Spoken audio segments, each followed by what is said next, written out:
और चलिए इस बीच बड़ी खबर का रुख कर लेते हैं। अतीक के व्हाट्सएप चैट से बड़ा खुलासा हुआ है। साबरमती जेल से चला रहा था उगाही का काम। जेल से ही कई लोगों को धमकी भी दे रहा था। कई लोगों से लाखों रुपए की रंगदारी तक मांगी। जेल से अतीक ने 5 करोड़ रुपए की रंगदारी मांगी थी। तो देखिए लगातार एक के बाद एक बड़े खुलासे अब हो रहे हैं। जेल से ही किस तरह से अतीक रंगदारी करता था, धमकी देता था, कई लोगों से लाखों रुपए की रंगदारी उसने मांगी। जेल से ही किस तरह से वो धमकियां दिया करता था। और देखिए ये भी बात सामने आई है कि जेल से ही अतीक ने 5 करोड़ रुपए मांगे थे। तो अतीक के व्हाट्सएप चैट से ये खुलासा हुआ है किस तरह से साबरमती जेल से ही उगाही का काम कर रहा था माफिया अतीक अहमद। अतीक के व्हाट्सएप चैट से ये तमाम जानकारियां सामने आई है। कई लोगों से लाखों रुपए की रंगदारी तक उसने मांगी और जेल से ही किस तरह से उगाही का काम अतीक कर रहा था, इसका खुलासा अतीक अहमद के व्हाट्सएप चैट से हुआ है।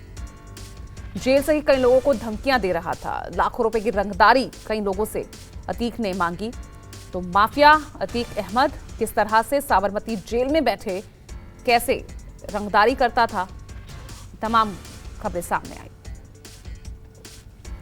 और दीपक दुबे मेरे सहयोगी सीधा मेरे साथ जुड़ रहे हैं इस खबर पर जानकारी के लिए। दीपक, जैसे जैसे जांच आगे बढ़ रही है, बड़े खुलासे हो रहे हैं।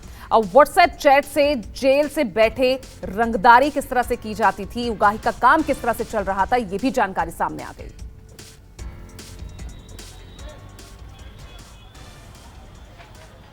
जी, इस चैट से बहुत कुछ साफ हो जाता है कि किस तरह से अतीक का जो रसूख था ना सिर्फ प्रयागराज और प्रयागराज के आसपास था, बल्कि वो साबरमती जेल में बैठकर भी यहाँ के बिल्डर को धमकी दे रहा था, यहाँ के व्यापारियों को धमकी दे रहा था कि 5 करोड़ रुपए, वो 5 करोड़ रुपए जो असद और अली, इसके जो दुबले बेटे हैं, जो इसको दिए थे इस व्यापारी को, उसे ये से वापस करने होंगे। हालांकि लगातार यह कह रहा है कि तुम जिस तरह से पैसे नहीं दे रहे हो उसका अंजाम कहीं ना कहीं बुरा होगा।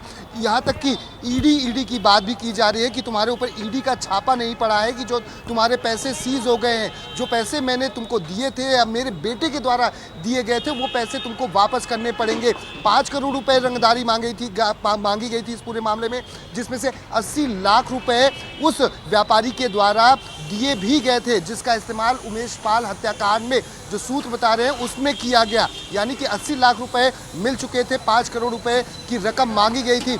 वहीं अतीक यह भी इस पूरे मामले में धमकी दे रहा है कि ना मेरा बेटा वकील बनेगा, ना मेरा बेटा डॉक्टर बनेगा। इससे साफ जाहिर है जिस तरह से असद का इस पूरे मामले में इन्वॉल्वमेंट सामने आया, उसकी उम्र भी बहुत ज़्यादा नहीं थी, लेकिन पिता के कहने पर उसने उमेश पाल को रास्ते से हटाने के लिए पूरी रणनीति तैयार की, पूरी साजिश को अंजाम दिया। गुड्डू मुस्लिम से लेकर अन्य आरोपियों को एक साथ बैठाकर उसने पूरी प्लानिंग रची और उसमें शाइस्ता भी शामिल थी, जो साबरमती जो जेल में जब अतीक था और वहाँ पर जाकर उसने तमाम वो जानकारियाँ भी साझा की थी कि किस तरह से उमेश पाल 24 घंटे सिक्योरिटी के बीच रहता है, उसका एक एक मूवमेंट जानकारी दी गई थी अतीक को। अतीक ने उसके बाद पूरी प्लानिंग रची थी। इस पूरे चैट में अगर बात की जाए जो न्यूज़ 24 के पास मौजूद है, इसमें साफ तौर पर अतीक की तरफ से ये कहा जा रहा है कि आपको आखिरी बार समझा रहा हूँ, बहुत जल्दी सारे हालात बदल रहे हैं, मैं सब्र कर रहा हूँ, मेरा कोई लड़का ना डॉक्टर बनेगा और ना ही वकील बनेगा, और सिर्फ हिसाब होना है और इंशाल्लाह बहुत जल्दी हिसाब शुरू कर दूंगा। जहाँ तक आपके घर कोई जान मारने वाला लायक भी नहीं है, लेकिन अगर पैसे नहीं दिए तो बात गलत होगी। और इसके साथ साथ यहाँ पर आपको बता दें कि ईडी का जिक्र भी यहाँ पर अतीक अहमद इस पूरे चैट में कर रहा है कि